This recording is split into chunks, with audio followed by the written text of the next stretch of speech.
Yo, yo, yo, yo, yo. Welcome back to another episode of B2B from the sideline. You know, I'm your host, Troy, and I got the word for the day for you. And that's toughness because we at the end of the season, couple of more games left. This is where brackets full out, well, standings full out, and people get their placements, who's playing who. We got some guys that can still make the play in, people that can't. We're going to get into it. One of the biggest topics that's hitting the newsway is this Jaden Ivory guy. We got to talk about that. It's crazy what the NBA be doing to guys. And then we got a safer out for you guys at a top 80s list. Let's hit that shit. From the hardwood floors to the rafters packed. Welcome to the show. This is Basket the Basket, where the crowd gets loud and the takes get drastic. Breaking down every play, every stat, no plastic. Yo. We talk legends, rookies, dynasties built. From the drive to the dish to the splash, from the tilt, from the opening tip to the closing act. We got the insight you need, straight fact, no cap. From the garden to the bay, where the nets stay snapping, to the shy where the sky and the vibes stay cracking. That's right. I listen. I got 3 screens and I got to get from this. Can y'all hear it? Because my shit's still not working. I forgot my shit wasn't working. Yeah, I heard it. All right, I can't hear it. So that's just one thing I got to fix on my end. But what's up, fellas? We back in the building. It's gonna bother me. What the fuck is that? All right, there we go. Hold on. There we go. It was gonna bother me. All right, I gotta hear it. I need to hear it, so I know I heard it. You feel me? But anyway, season is wrapping up. I heard somebody ask this question, so I wanted to see what the guys feel. So we're gonna jump right into this one. LeBron had a triple-double the other night. Was it yesterday, day before yesterday, triple-double? 21, 13, and 12, off the top of my head, if I'm not mistaken. Nigga named Ayo had a triple-double, 18, 15, and 13. I was going to ask y'all who triple-double was better, but I was like, yeah, let me not do that. It's LeBron James. LeBron has a triple-double. The Lakers are currently sitting in third in the West at 49-26. So my question to you, and I'm going to start out with Buwa, is, are the Lakers really contenders? No. I've been saying this for the last 2 years. No, they're not contenders. They don't play good enough defense, which in the playoffs, as we all know, will get exposed by the right team. I would say that the best thing they're doing is, they're keeping them like somewhat of a high seed, so they can play like a team that's quote unquote not as good as them, right? But the way it's looking, it's gonna probably be Minnesota at the 6th seed, I think, right? No, they're looking like it's the Rockets right now. But the matchup I predicted.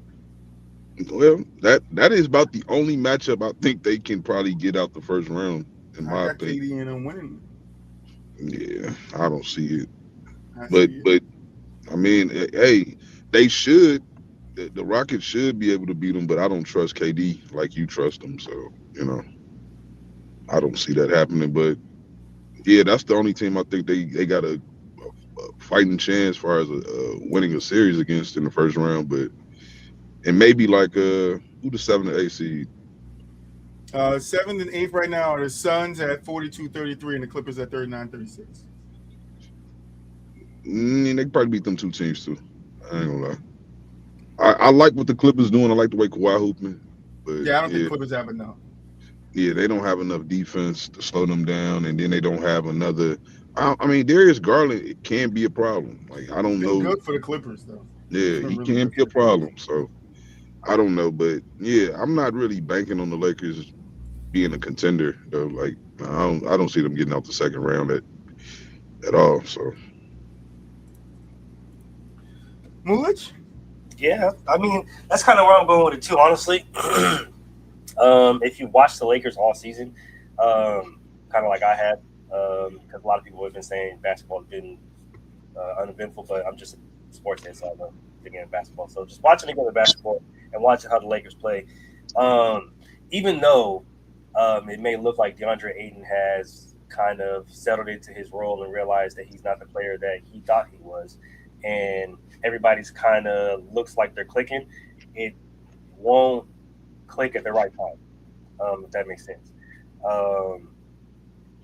Yes, Luka's playing amazing. Yes, Austin Reeves is playing well. LeBron James still playing at a relatively high level. But I think when it comes to inside defensive help, I don't think they have enough. I don't think Jackson Hayes is the guy that they think he is.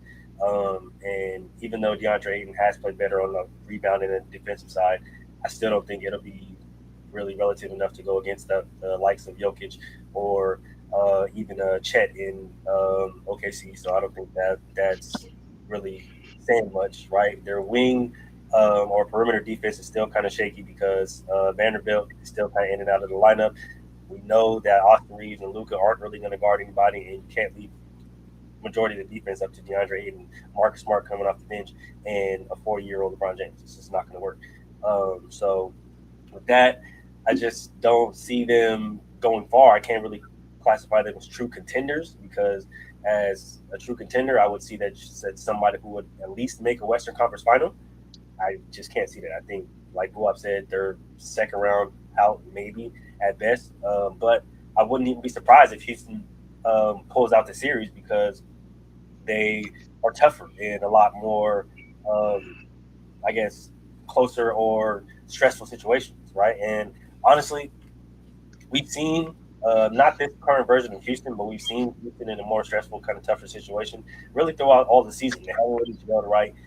They haven't really kind of blended together well. We know there's been turmoil amongst KD and all the teammates and stuff like that. But when it comes to crunch time, when it comes to tough situation in basketball games, they somehow fight to are able to pull it out. I don't necessarily know if we'll get that grit from the Lakers just yet because they do rely on a lot of the Luka magic, and if Luka doesn't have it, hopefully Austin Reeves has it, and hopefully Austin Reeves has it, and hopefully LeBron James can come out here and save us. But I just don't think that is going to work this year because OKC is too good. The Nuggets look really, really good as of late. The Spurs are really, really good. And I think even with the kind of like the offensive struggles that Minnesota's having, I still don't think the Lakers can beat them either. Yeah, they not beating the Spurs game or the Thunder game at all. They not beating neither one of them teams at all. And I think they're gonna have to see one of them in the second round. The Nuggets either though, because Jamal Murray's been playing great of late. Jokic hasn't missed a step since he came back from injury. I think they're getting they're getting Aaron Gordon back healthy. Like they got Bruce Brown back, who's been freaking balling out of his goddamn mind. Like I don't. You don't see it either. I'm with you guys, but I'm still of the mindset anything can happen. I mean, you get God forbid a major injury to one of those teams, and Lakers could find themselves in a predicament where they can make the Western Conference Finals. I'm just looking at the last game, and against they can. We never know. Teams got injured. Indy made it. And he said, "God forbids a major injury." God forbid. We don't want to see LeBron there. Let's just be honest. We don't want to see LeBron there. We want this nigga to retire on the lowest of lows. You feel me? But I just wanted to point out player performance from the Wizards game. This guy had an amazing breakout game. Me and Mulich was talking about it at like 2:00 in the morning the other night against the Wizards. Before I tell you the breakout player, I just want you to know Brian had a triple-double that game, 21 points, 12 assists, 10 rebounds. You got 14 from Hachi, 12 and 7. Well, you got 14 and 6 from Hachi, 12, 7 from Anthony, DeAndre, whatever, 8. And then Austin Reeves gave you like 19. Luke Kennard gave you 19, and Jackson Hayes gave you 19. But you know who didn't give you 19? Bronny James, performance of the night. 25 minutes, 2 for 10, 0 for 5, 2 free throws.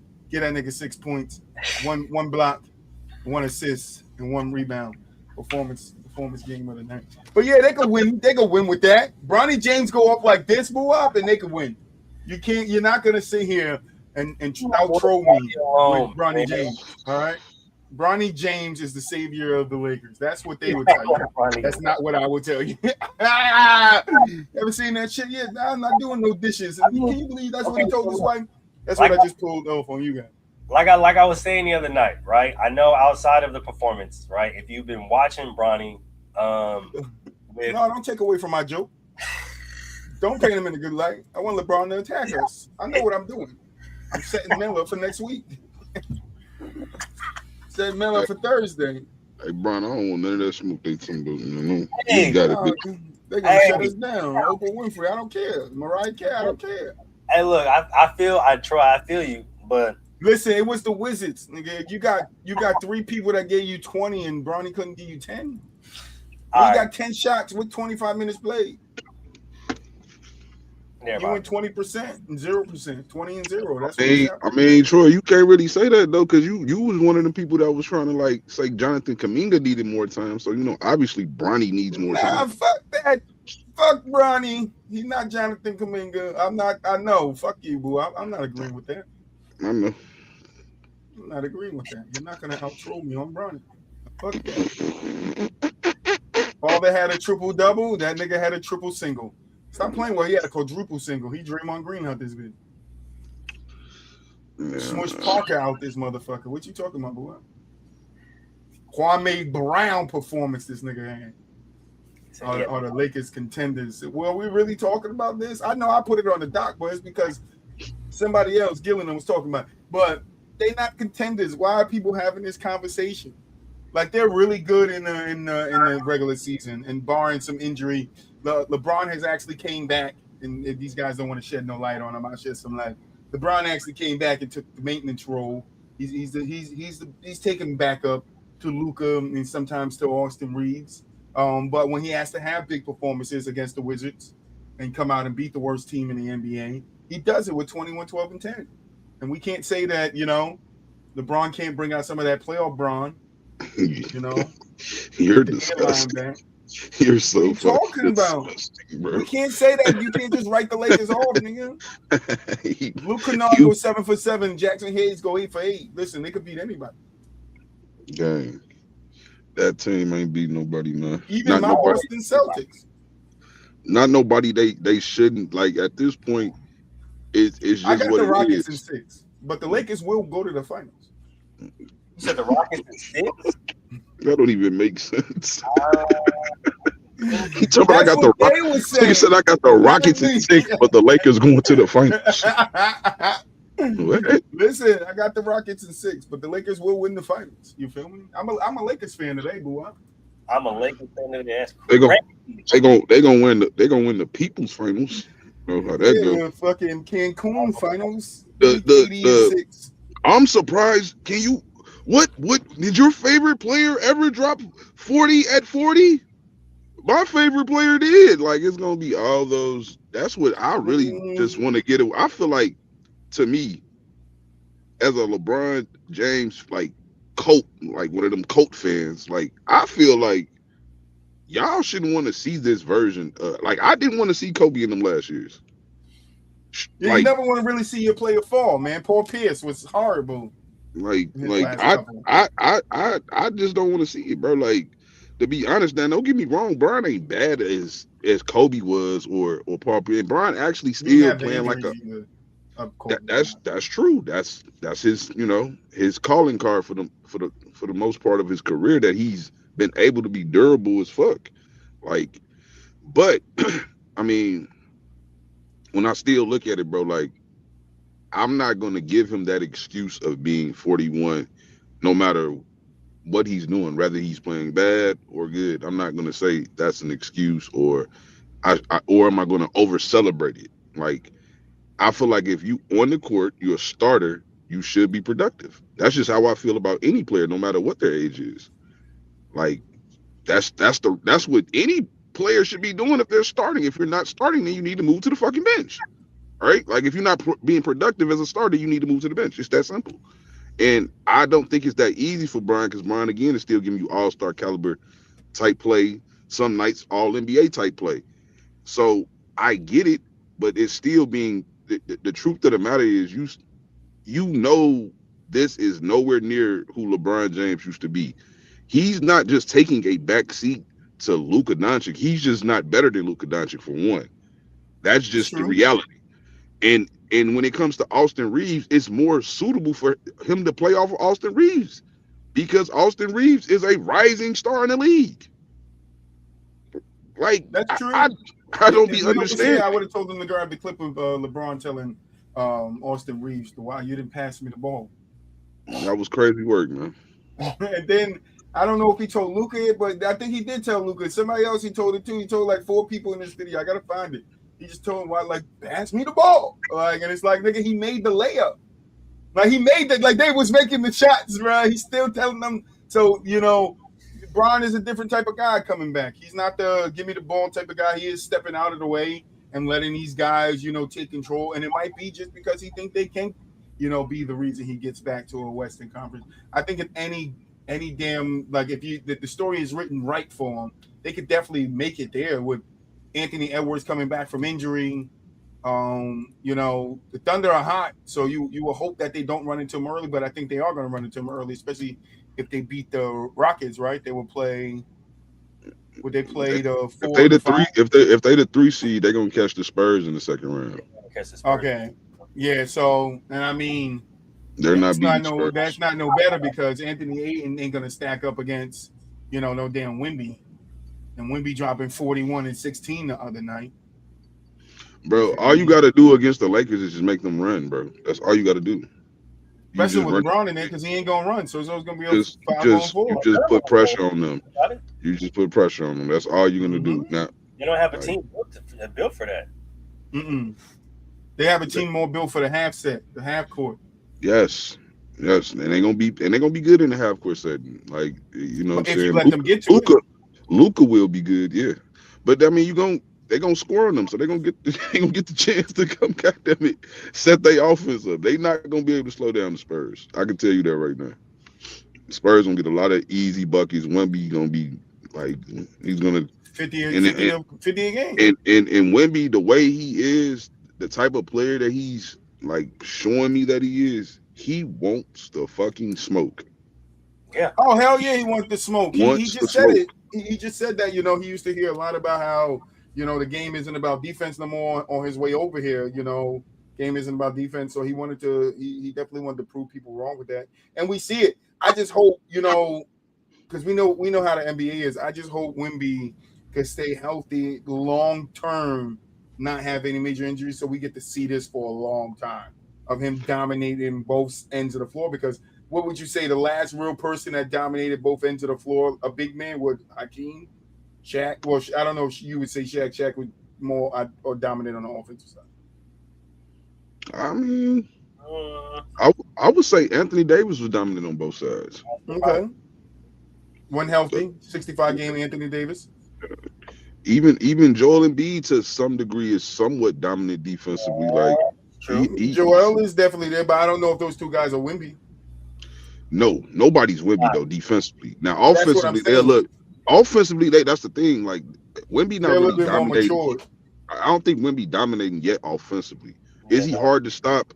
Yes, but like he's still like Mel was saying, he kind of does get in his own way at times, like with the shot selection. Every player does. Every player does. Young players, most young players do it for sure. They're figuring out their game and trying shit type deal. Yeah, but I think Wemby's been on that hype really since the Olympics. After really, like, not even after the Olympics, like just during that whole Olympics run, he was trying to more take it to the Americans. And after they lost, I think that's really been his goal since he just came into the league, but ever since that moment, it's just like like I said a few weeks ago, he's coming out to like basically saying like I'm gonna prove I'm better than y'all, bro. You feel me? Like I know what the outlook is. I know how it looks and shit like that, and I know where I come from and all that stuff like that. And like I said, like we talked about a few weeks ago, we don't have the same luxury or privilege that y'all have. But at the end of the day, to me, none of that shit matters. I feel like I'm better than y'all, and the more I can showcase it, the more I am going to showcase it. And if he wins a championship this year, oh shit, it's gonna be critical. Very. Now, talking about Wemby, just quickly, because it's not on the doc, but Shady McCoy saying nobody's gonna say, "Hey, I need those Wimby shoes."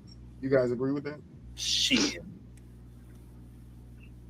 Wimby from a whole nother country, so he gonna have a whole country buying his shoes. Shady McCoy is like one of them. Yeah, man. He's a personality, bro. He just say what he feel, which is fine. We all do it. Acho and Leonard Fournette beefing too. Acho, whew. Acho, like I ain't gonna lie, bro. Like I just feel like that's why I try to. I ain't gonna say necessarily I watch what I say because I just always be cautious about what I say anyway. Like I don't want to say nothing that'll offend nobody because again, it's kind of like that D Wade shit with Patrick Beverly. It's like don't be commenting on some shit like you was better than me, gang. Like all from a fan's point of view over here from the sidelines.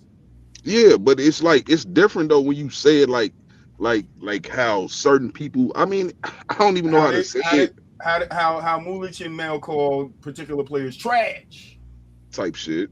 You know what I'm saying? But again, I'm trash. That nigga trash. He trash. I still think that each his own. You know what I'm saying? Everybody gonna do how they move. You know what I'm saying? How they feel, gonna speak how they feel, and that's cool. Me personally, I just never was the type to, especially if you made it to the league or something like that. Like I don't think no player that made it to the league was trash. You might have had a bad career or not a career as good as others, but like to make it to the league in the 5-court set, you know? Yeah, to be drafted to the league or especially like guys like Patrick Beverly that had a harder journey to get to the league. Like I respect it because a lot of people quit, bro. Yeah, a lot of people give up once it, you know what I'm saying? Because I think a lot of people just want the easy way out. You know what I mean? Like they want to take the easy way, and once shit not flowing right, it's easy to be like, you know what? Let me go get a job. Like, you know what I'm saying? And you see a lot of players either be broke after they first couple of, you know what I'm saying, their first contract, or they in debt or some shit because they thought they was gonna be in the league forever. Like it's it is what it is though. But I don't want to never again just over speak on players and like, you know, just flat out talk about a player like I can even relate to him in that sense, or you know what I mean. Like I don't want to do that, but I do feel like I got a opinion where I could critique your performance, maybe, you know what I'm saying? Like really just measuring in a respectful way. Yeah, I really measure players up to their standards, to what they've been showing. Yeah, like I don't really measure players up to other players. I mean, we do the rankings and from time to time, but for the most part, I'm still holding you up to what you've shown me to do. I'm holding you to the expectations of what you've shown me. That's why I never put expectations on players that I never had expectations for. Like I don't do that. Like, you know what I'm saying? Or unrealistic ones, I would say. If you're a role player, I expect you to do role player type shit. If you're an all-star caliber player, I expect you to be like an all-star caliber player. It's like that's just how I roll. You know what I mean? Like,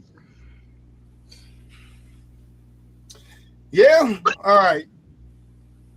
I thought somebody was about to say something. Moving on to our next topic. I got the NBA's last push. That's the title of this little segment. Who's in, who's out?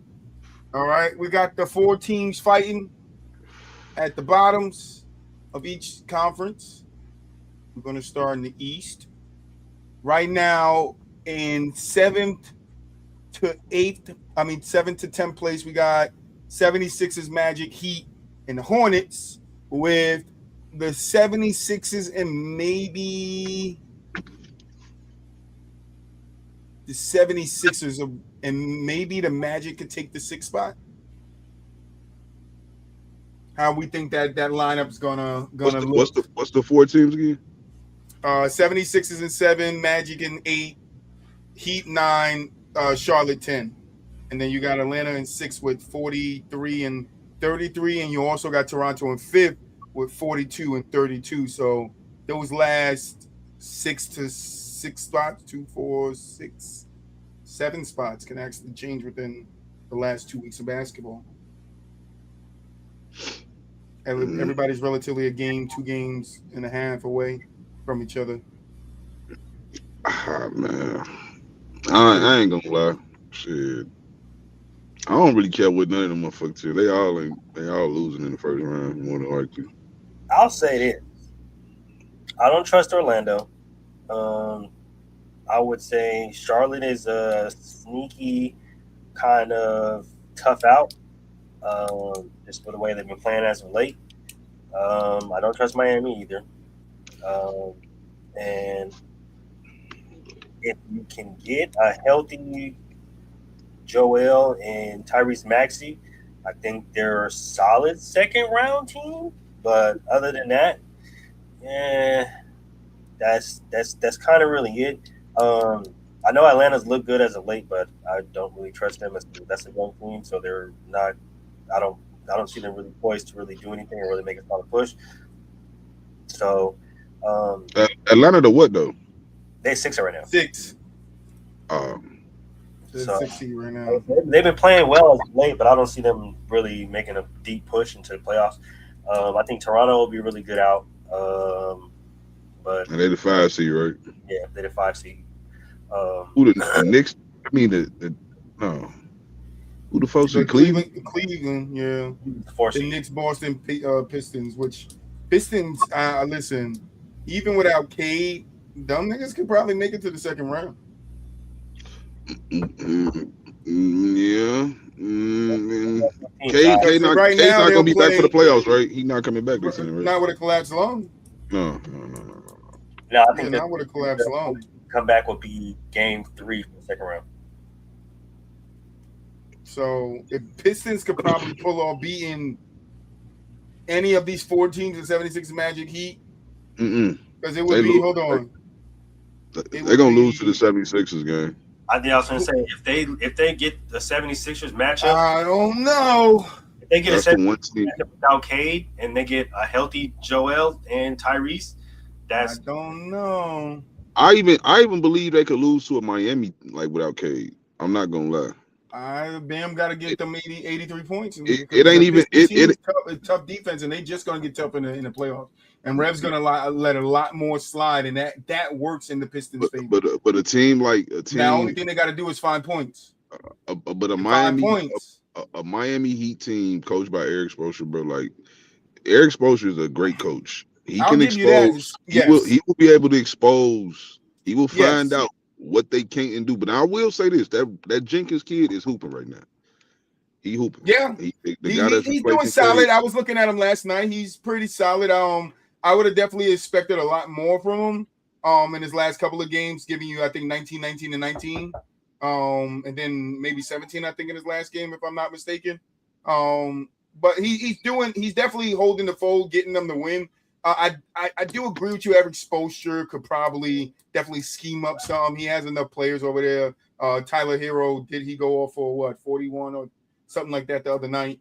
So definitely, Bam, if he's consistent, because he's been inconsistent a lot, could definitely wipe them out without their best player. But I'm just saying, let's not be shocked if we could see the Pistons, second round getting Cade back down 1-1 or down 1-2. I wouldn't be surprised again because they do have an identity. That's partly why Cade won't win the MVP this year. Because without Cade, I think they're 11-4. 11-4, 11-3, something like that, yeah. That's, and that's not on some spotty, you know what I mean? This is like a decent size. He been gone, so you get to look at the 7-3 team. in their last 10, and I think he's missed their last 10, if I'm not mistaken. Yeah. Something That's close to that. That's just not a great look. No, I think he missed a few more games in there because I last time I checked they was 9-3, but I know they didn't played a couple of games. That was like last week. So I'm thinking again, that's part of why he's probably not going to be in the MVP race. Their identity is defense. Don't get me wrong, he a part of the defense because he's a pretty good defender himself. But their identity is defense, and I always say this about defensive identity teams, like teams that in the regular season they can get by with a lot of that because they have their identity. Like to go in and do what's necessary to win a random Thursday night game in the regular season where you don't know what's going on, but you know you got your identity. Right. You might not know where you're gonna find them points at, but you know where you're gonna be able to control the game some, which is making teams work for everything they get, control the paint, rebounding, and that's what Detroit do. He's been out since March 17th. So definitely missed more than 10 games. But that's what I was saying last week when we had, Ran on the show. See, I did that. I don't know if any of y'all caught that when I first said his name last show. I said Run, and I was like, Ran. Just how my brain works. Last week when we had Ran on the show, that I understand the bold Cade MVP, take, but I just don't see. I get there to 1 seed, but we got to remember Boston didn't have Tatum the whole year, basically the whole year. So we don't know what the seeding is looking like if that happens. The Knicks struggled a little bit to start. Let's say they come out hot. We don't know if Tyrese Halliburton didn't get injured. We don't know where the Pacers were ranked. So it could just be because of, what the situation in the East is that they got the 1 seed. But we know there's no situation where you could be like, oh, this is why the Thunder got the number 1 seed. The Thunder got the number 1 seed because they are the best team right now in the NBA. I don't know if we can say the same for the Pistons with Cade or without Cade. So for MVP, for me, I think Shea has done a lot more for his team. Wemby has done a lot more for his team than I could give it to a Shea averaging 23 points when these guys are putting up explosive amount of points, explosive amount of rebounds and blocks in Wemby, and Jaylen Brown averaging 30, like damn near 30, whatever it is. Like that is what I considered, last week when we was talking about giving him the MVP. Yeah, he had a great year, but I just don't know if he's to MVP caliber yet. Oh yeah, I know he having an MVP caliber season, because when you look at outside of the other candidates, and it's crazy because these two players to me have the least supporting cast. When I look at what Jaylen Brown has been mostly working with all season, don't get me wrong, we see Peyton Pritchard and Derek White, and that's not like the worst shit in the world to have, like, but it's not what Shea has in OKC. It's not what Wemby has in San Antonio. And the same thing could be said about, obviously what Cade is working with. That guy, the kid, Jalen Durant, he's a very good player.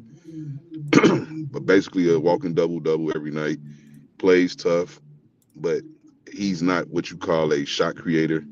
He's not somebody that can really take pressure off of you on a night-to-night basis as far as just going out and getting a bucket. Like, you can't really run your offense through him too tough, but he's still a good player to have on your team. I'm just saying, when you look at the MVP, to me, it's the player that's doing the most, in a sense, with the least. And like I said, I could understand that point, and I get it, but are we giving it to Cade because of just that factor? Knowing that guys like Jokic is averaging a triple-double, which if you take him off that team, what does that team look like? Now, I get the supporting cast thing, but you gotta give the Pistons credit because his supporting cast has been giving him what he needs to win. 54 games? Like you can't put all 54 on Cade cutting him because we know they're like 11-4 without him. So that to me would show me that he has a great supporting cast with the person that he is in the scheme and sets that they run with the system that the Pistons have. It's about system too and how people play within the system. It's not always about the name. Well, that's why I say hindsight clears it up some, because we don't know this until Cade gets hurt, how good this Detroit 100%. Cast is.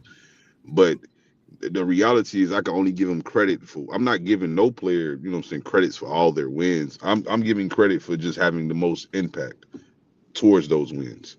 And that's, again, how I rank and how I vote on MVPs. I mean, not vote, I don't got no vote, but how I would. I get you, how we would vote.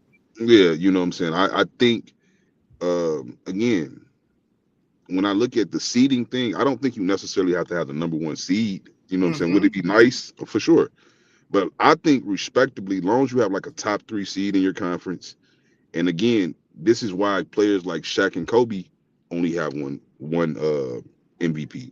Because when you play with somebody that good or a cast that's good, that's going to take away from your MVP claim some to the voters.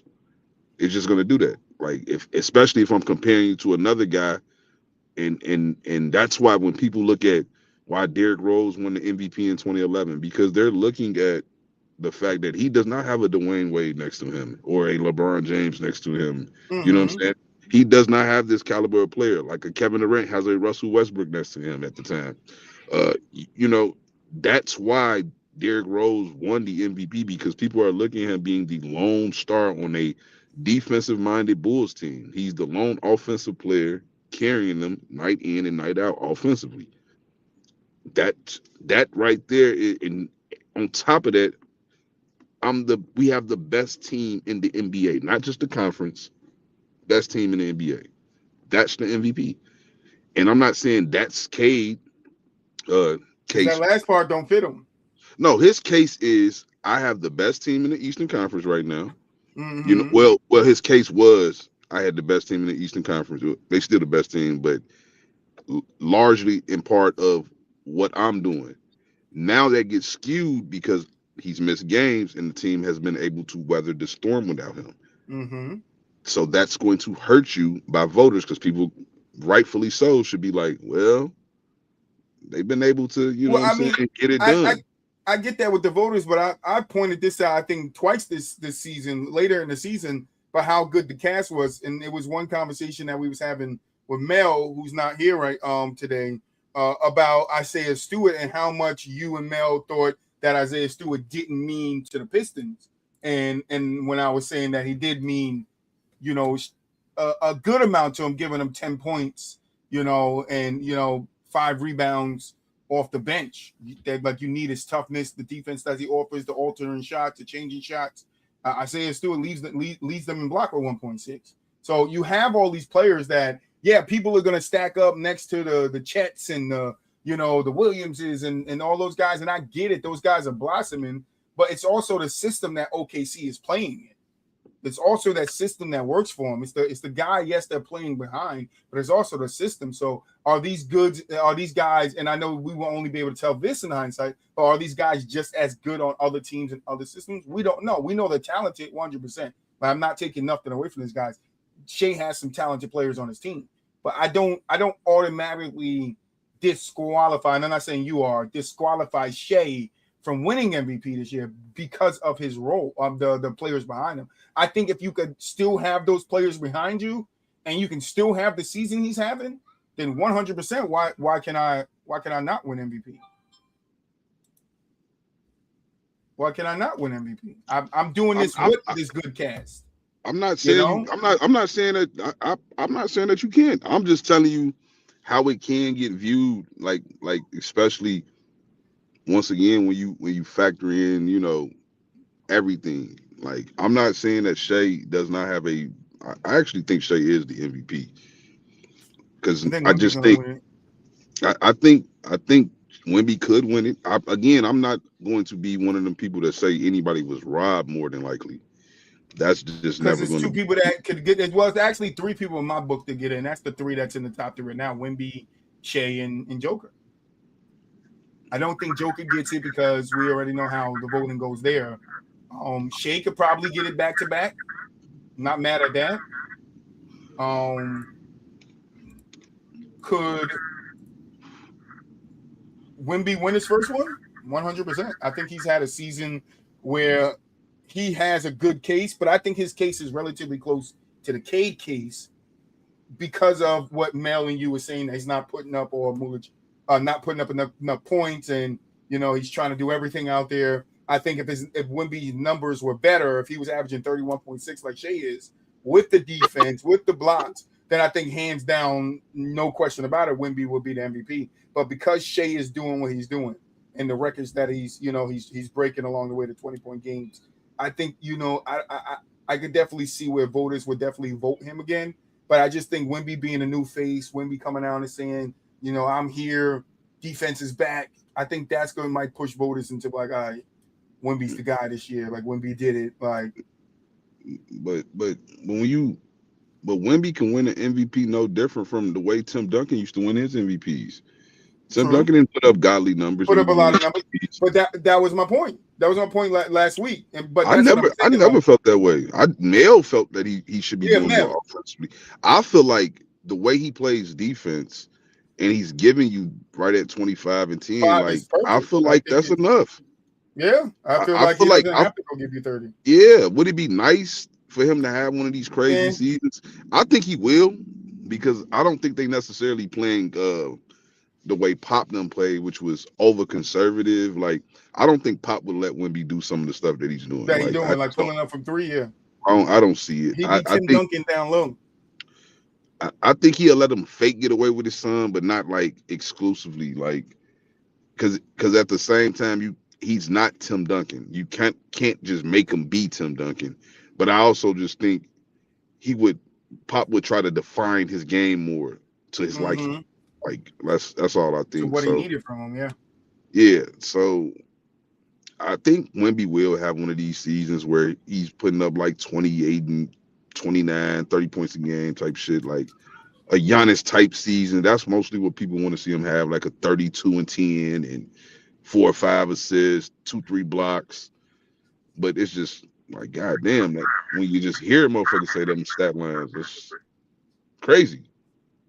But does that equal to success though? And that's my point I was trying to tell Mel. In order for the Spurs to be successful and to do what we all want players to do, and that's win a championship, right? We always say Carmelo don't have a championship. This one, because we want players to have a championship. That'll boost your legacy and put you in the all-time rankings for us, right? For most fans, for most people that watch sports. So if Wemby's going out there and getting you 60 a night, and they're losing, what does that equate to? Because now it's a one-minded team or one-sided team that you could kind of prepare for or weather a lot of times, or half and half. I would say 50% of the games he's going to bust your ass and blow you out by 25. And 50% of the games y'all going to bust his ass and blow him out by 25. No points. Like sometimes it's going to be like that. Like because you're not utilizing your other players and the talents that they come with.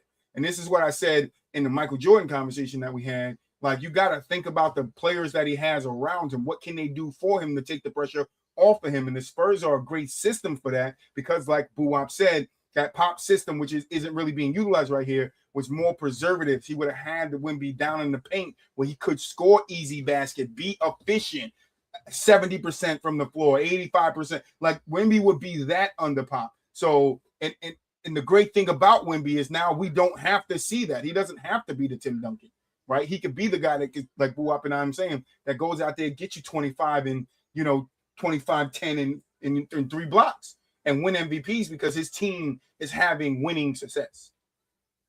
We just get caught up in this. Well, not we, but most basketball fans get caught up in this narrative that players have to do it by themselves, or which player did it with the least amount of help. And I think Wemby is unfortunately starting to get that narrative. And with his size and his skill level, of course, a lot of people are going to try to put that moniker on him, but we come into a league to where you don't have to, right? There's enough talented players around the league to where you can build a team to win a championship and sustain success.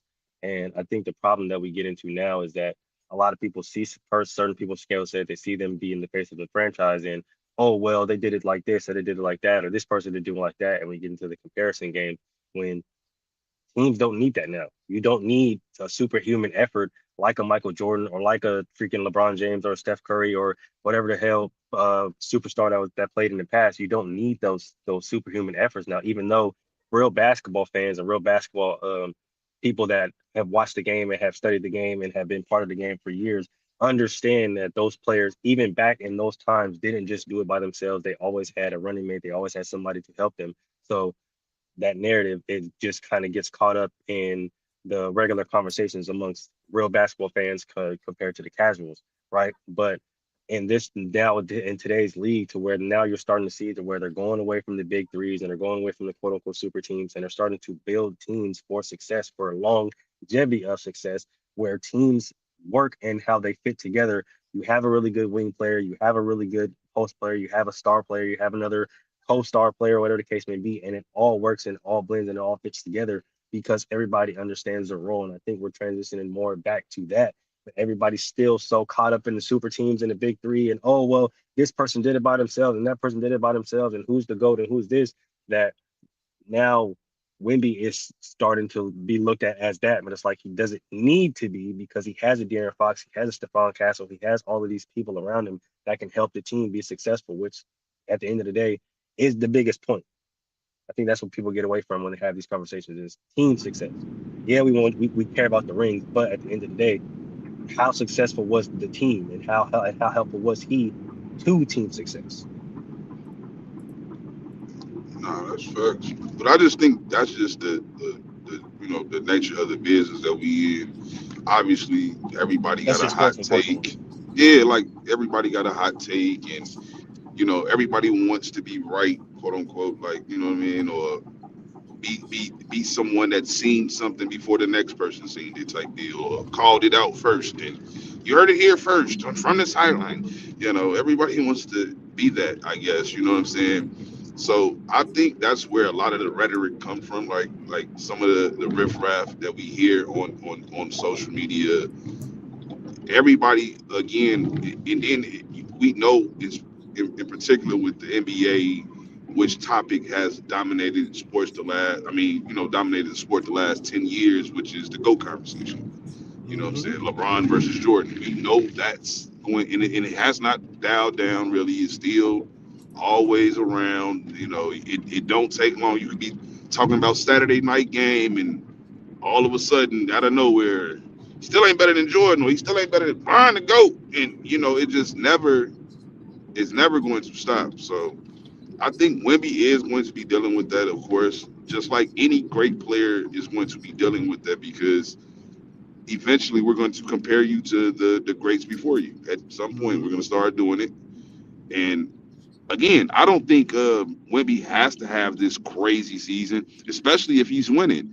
I don't think it's necessary then, like, because clearly my way of doing it is working. Like, you know what I'm saying? Like, so I don't believe that Wemby needs to have it. Would it be nice to see him have it? Because I still think you could do both. I still think you could dominate from that standpoint and do both, long as it's resulting into wins. Yeah, I agree. I definitely agree. I don't think Wimby needs to do it, but I would like to see him have a long, prosperous career because we can see some amazing things out of that guy. No pause. But moving on, something happened in the NBA, and I don't know how deep we're going to go into this. I know Mulich. I don't know where Mulich is going to go with this shit. So this might be our last thing on YouTube. I just want to put a disclaimer out there. I just want to put a disclaimer out there. We love y'all guys, but we got to talk about this. Jaden Ivey waived from the Bulls. Now I just thought, when I seen the report, like, oh, guy waived. I was like, all right, well, I guess they didn't need him this late in the season, like, because you don't really see this shit. Guy waived this late in the season. And then it comes out that he made some anti-LGBTQ comments. Do you guys think that the decision for the Bulls to release him or waive him, was it correct?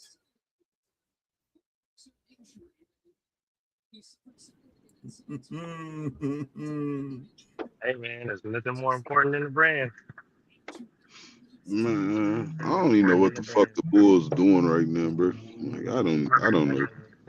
That's all I'll say, because I know a lot of comments and stuff like that have been skewed based off of this social media post. But one thing I'll say is, and especially nowadays in today's world, you gotta watch what you say. I know a lot of people feel strongly about certain things, and although you may feel strongly about certain things, that doesn't mean that you can take to social media and I guess use certain types of rhetoric or use certain words, certain terminology with the current crowd and the current state of the country right now. A lot of people are going to take that into account. A lot of people are going to take that into consideration. It's a very serious matter now, not like it was back in the day.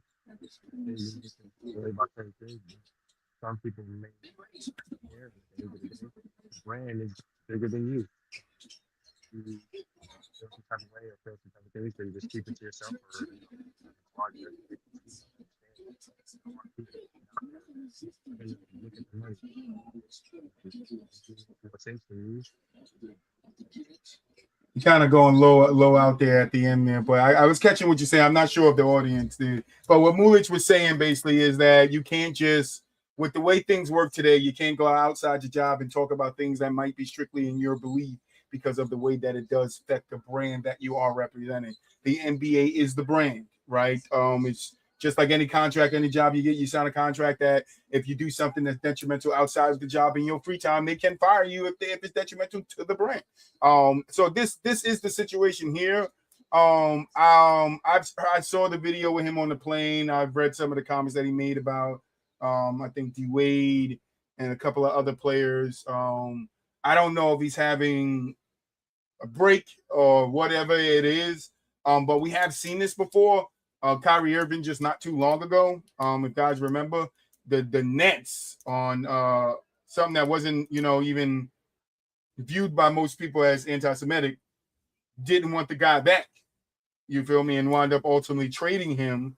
Now, I don't care what nobody say, ultimately traded him to Dallas because of that post, and because of the things that was happening with COVID. But we have seen how these things work. We know what comes from it.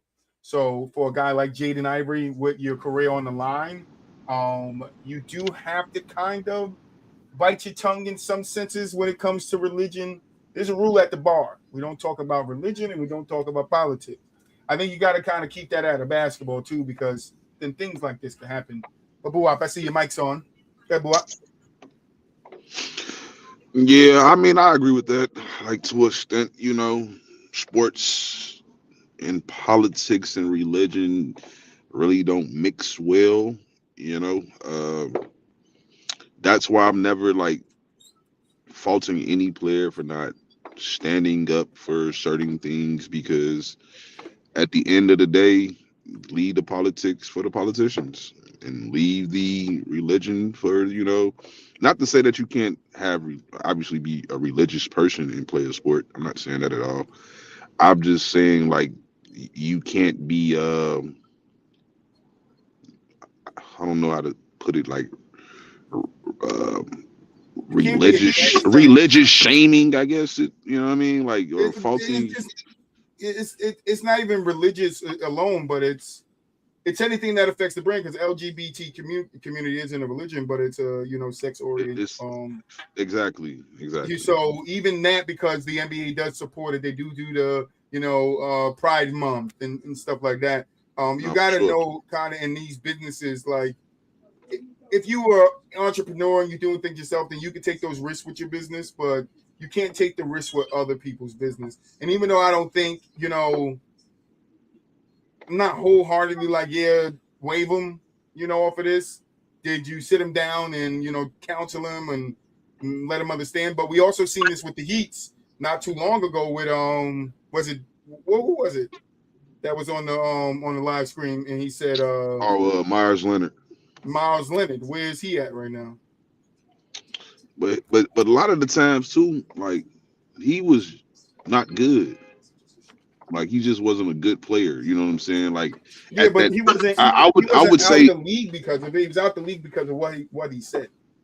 Yeah, but I think he was out the league. Not like in a sense, like he probably, if he wouldn't have said that, probably could have, kept a little role player, little gig around. He probably could have for sure. But I do think when you like not that good, like, you know what I mean, nobody's going, and then you got popularity or notarized for saying some hot shit, and you're not that good, like, nobody's going to take a chance. And you're already a rotational player at that. Like it's just not even worth the risk. But is that the same for Jaden Ivers? He's a rotational player too, is he not? It's definitely the same for him.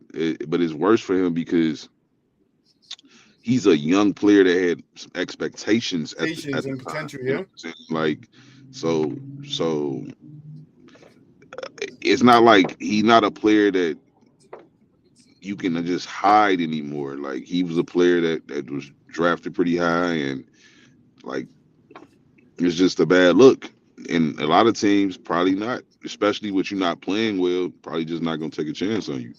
The Bulls being one of those teams, like, oh yeah, we don't even want no real attention on our organization right now. We in a whole rebuild right now. Like, we're good.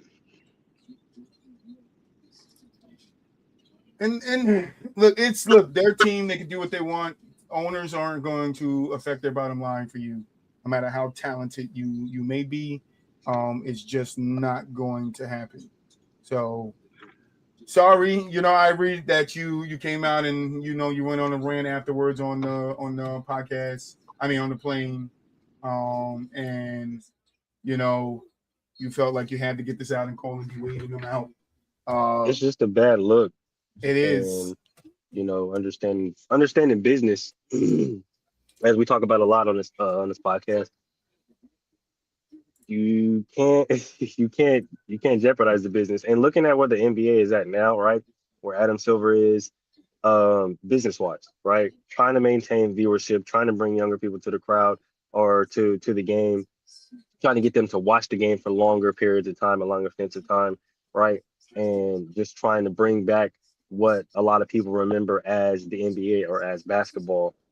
This doesn't necessarily help, right? And if you're not helping the brand, I know it's in some way, shape, or form, you are hurting it. So I think a lot of people will look at that, and a lot of people have looked at that. The videos have been circulating social media for a few days now, so a lot of people see that, and at a certain point in time, it comes to a point to where it's like, what else is somebody supposed to do?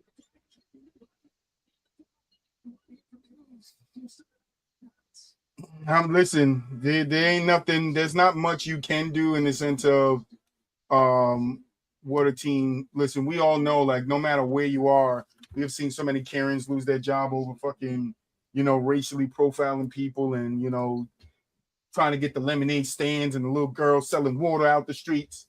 We don't seen all that shit. So you kind of got to gotta know what comes with the mist. Like I said, Miles Leonard, Kyrie Irving, like if Jaden took this risk or took this stance knowing that he was gone, like they weren't going to keep him around, then brother, that's on you. Maybe he felt like I could go do other things and make money that way. I'm not going to, because we have known players too to walk away from the game very young. Like I ain't doing this. I'm just going to go be a regular Joe Smo. You feel me? Like it ain't all up that it's cheap up, because a lot of times you got to sell your soul. But we ain't talking about that aspect of the game. But he didn't want to sell his soul. He's very religious, and I could commemorate that too. Have some respect for that he's standing on his religion. Religion is a big thing for people, and a lot of people don't play about what you give to God and what you receive from him, in the sense of who you are as a being. So we can't fault him for wanting to stand on his moral grounds. There was Ricky Williams. I think it was Ricky. Yeah, Ricky Williams stood on his moral ground, left the NFL because he didn't want to give a weed. See, Mel, I can get his name right. I won't call him Marshall Funk this time. Tell your football friends I'm sorry. He said Marshall. Tell your football friends I'm sorry. But yeah, you cannot make moves like this and think that, hey, I'm gonna be good. I don't know what the guy was making. I could definitely check, but it probably wasn't much to the NBA standard, not to my standard. He was making. Yeah, I know he was fucking. He signed a 4-year, $32 million contract. Yeah, that's a nice chunk of change. I'm not gonna lie. He signed a 4-year, $32 million. So what year is he on?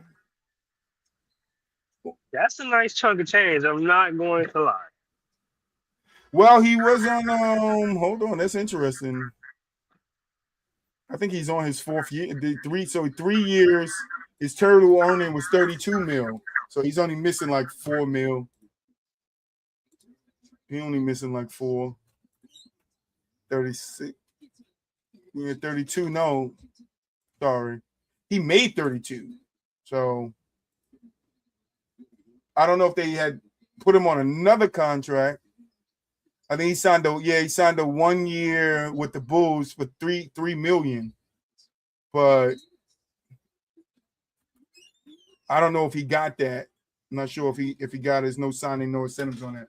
But you give up, your $3 million potentially for the year because he's been on the team since 2022. He's a Pistons guy. He's made some chunk change. Maybe hopefully he saved it. He didn't go out and buy too many houses, Mullet. Not too many cars and the jewelry and shit. He religious. Maybe, he put it in the church. I'm joking there. You can go get my little juicy on. But sorry, Ivy, you're out of there. All right. I don't know if the guys are full attention here or is Boo Up still stepped away. Are we good? Right here. Because it's time for Safe or Out.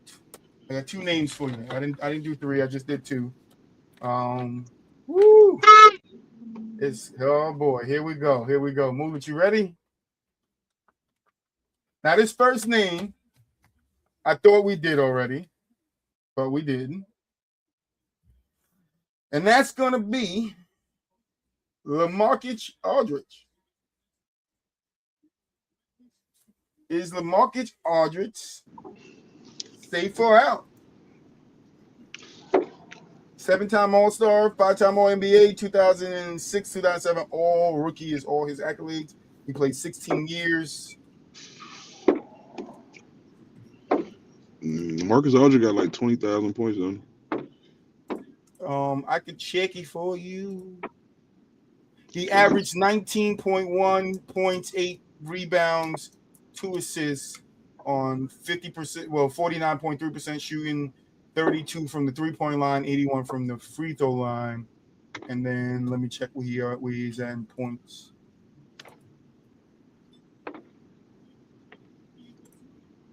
He's at 20,558 points on the career. Yeah, he's safe. Great career. That's a close one, but I would say safe.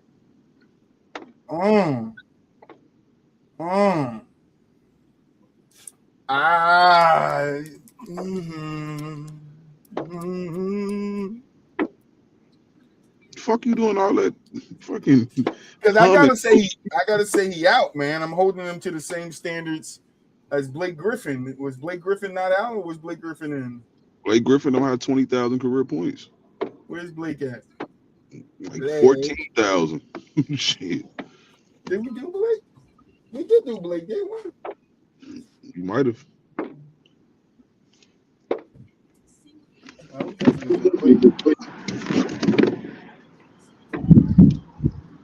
I got the paperwork right here. Give me 1 second. J-Love, we did the last one. Sure, we did Blake Griffin. Who did we talk? Or was that another conversation we had about Blake? It might have been a conversation. Yeah, Blake Griffin is out, and unanimously, I can't even say the fucking word. I need help, bro. So I do need help, bro. I told you my brain don't work that way. Blame my mouth. Let's see. Career points. Blake Griffin has 14,000 career points. No, unless your name Kawhi Leonard, that's the only way you can get away with some shit like that. No. Oh, I know. No. I would have to say LaMarcus just misses it for me, but there is a vote 2-1. So LaMarcus is going to be in our safe out for now because, Mel might have something to say about that. Who knows? IBG. All right. Your next name is going to be, put that in the file cabinet because I got a little file cabinet, you know what I'm saying? Next name's going to be Amar'e Stoudemire. 6-time All-Star, 5-time All-NBA, 2002, 2003 All-Rookie, 2002, 2003 Rookie of the Year. I'll give you his stats right now. He's 15,994,000 points on his career. He averaged 19 points, 8 rebounds, 1 assist on 53% shooting, 23.6 from the three-point line, and 76 from the free throw. Safe or out, fellas? Close one. He's more similar to Blake for me. Great prime. Didn't really have a great career, quote unquote. Like in the latter part, I think Amari had like a nice 7-year run from like 03 to about 2010, where he was like really a problem.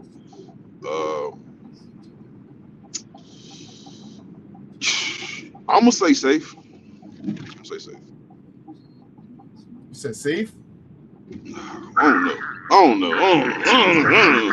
Because Amari is not derailed by injuries. I think if his career would have sustained just a little bit longer, we probably would be a unanimous safe. I think due to the fact that the way his career looked towards the middle and then as of late, I see where Buab's at. It kind of gets dicey. Told you I had 2 names for you. And I feel him when he says it comes to the whole Blake Griffin thing, because like Blake, success really good early, but I just don't know if the sustainability is there. So safe out.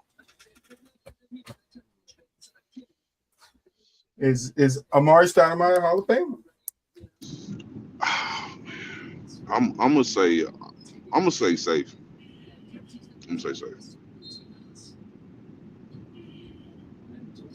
I'm gonna say out. Damn. I think he had better playoff runs than Blake. Yeah, for sure. Getting further, he put up 37 and like 9 against Tim Duncan one year. Yeah, I'm gonna say safe. Yeah, I'm gonna go ahead and start. I'm gonna stick with it. Yeah, Amari's out because I voted him out. You hit the nose on the head, bro. It's the Blake Griffin all over again. And if we didn't allow Blake in, I can't then let Amari slip in there. Yeah, that makes sense. For Amari, Troy just like keeping motherfuckers out of the Hall of Fame. what are you talking about? I got hella niggas voted in the Hall of Fame. What you talking about? Nigga, you took 20 minutes to vote James Harden in the Hall of Fame, nigga. I took 20 minutes to vote James Harden in the Hall of Fame. No, I did. You did. James Harden not even in the Hall of Fame. He definitely in the Hall of Fame. Damn, Troy out is Buat, right? Nope, Troy safe on Casey Jones. Troy out, but that's Robert Horry. I wonder why. Boston Troy Celtics. out. Antoine Jameson, Hall of Troy Fame. out. Boston Celtics. J.R. Smith, Troy out. Hold on, man. Stephon Marbury, Troy out. You feel me? Lou Will, Troy out. Oh, we feel you. Elton Brand, Troy out. Jeez. Joe Johnson, Troy out. Joe Johnson again, Troy out. We did Joe Johnson twice, supposedly now. Bill Lambert, Troy out. Blake Griffin, Troy out. Oh, Bill, that's crazy. Penny Hardaway, he was unanimous, nigga. Moolid, you voted him out too, and so they blew out. Yeah, I know. I'm just saying. And he had a short ass career. He had a short career. Penny Hardaway, Troy out. Troy out. You feel me? He had a very short career. Buab is right. That is a lot of outs by me. Jimmy Butler, Troy in. DeMar DeRozan, Troy out. Chauncey Billups, Troy out. James Harden, Troy in. Carmelo, Troy out. We had a fucking 20-minute.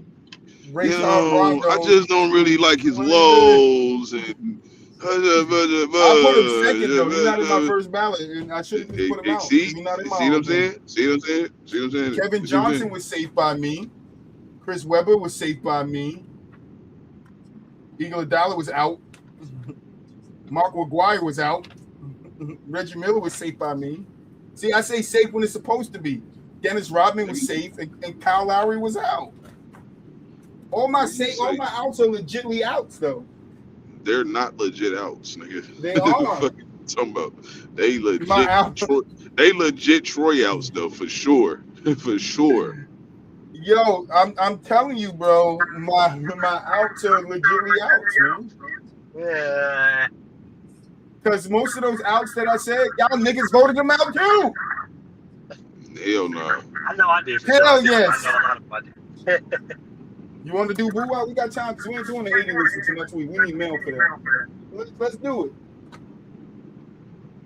Let's do boo out safe now. Watch this. You're on the Boo-wop. fastest route despite some traffic. LaMarcus Aldridge safe. Amari Stoudemire safe. Kevin Love out. Casey Jones out. Robert Horry out. Jamal Crawford out. Antoine Jameson, boo-wop didn't vote. J.R. Smith, boo-wop out. I would have voted him. Out. Stephon Marbury, you didn't vote. Blue Will, out. I would have voted him probably. Elton Brand, out.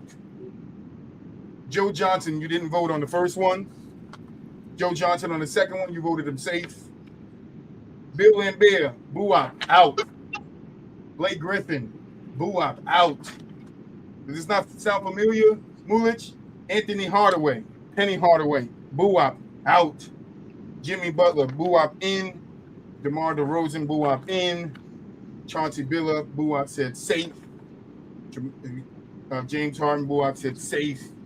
Carmelo Anthony, boo-wop said safe. Ray John Rondo, boo-wop, out. Kevin Johnson, sound like boo-wop, yours, short. safe. Yo, Yes, shit it does. heavy That outs. beginning was Yo, crazy. shit. You I ain't had no safe. you, though. You ain't had no To safe. the You end. ain't had no Yeah, safe. to the end, nigga. You ain't got You that had many no either, bro. You got like 5 more. More than you. You got 5 more, More. nigga. Chris Webber, I voted him safe, and so did you. But look at this: Eagle Adala, boo-wop out. Marco Gaia, boo-wop safe. Reggie Miller, we both voted safe. Dennis Rodman, we both voted safe. Boo-wop, you're the only one that voted Kyle Lowry in. It sounds Exactly. Exactly. No, nigga, you don't. Nigga, you got like 10 less. You got 10 less safe, it's nigga. like 5, nigga. It's like 5. Oh my life. It's like 5. You got like 10, nigga. It's like 5. Stop playing. You didn't vote. You didn't vote Kyle Lowry. You got all your shit at the end though. That's the only reason. Nigga, my all shit was in the middle. Like, out. My shit was in the middle. Didn't it? My Move? Wasn't that shit starting to sound You familiar? started my Move. shit with safe. You Move. started my shit with safe, Move, nigga. that shit said the safe from Nah. Today's Show. The Nigga, safe you started from Today's Show. Yes, you the started my Today's shit Show. with safe. Your Today's shit Show.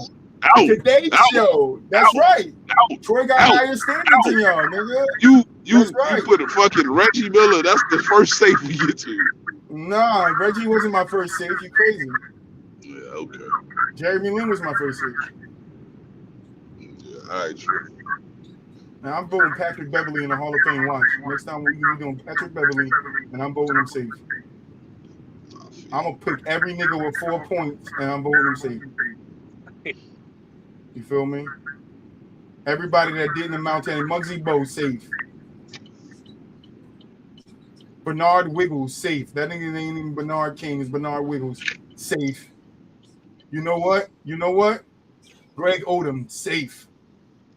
Let's vote everybody in there, boo-wop. Everybody deserves to be in the Hall of Fame, boo-wop. Type shit. Ain't no type shit. I vote them out when they deserve to be voted out. I even vote my own guys out. Rondo, I voted him out. The voting Casey, you know what? But Casey Jones, I voted that nigga safe because And I can explain this shit because that nigga was a defensive prowess back in his time. And his coach said, word for word, that you could be down 10, you put KC in the game, and you're down 4, and he didn't make a basket. He didn't make a basket. Yes, he was vital to them Boston championships. I'm putting the 13th nigga on the bench seat. I don't care, boy.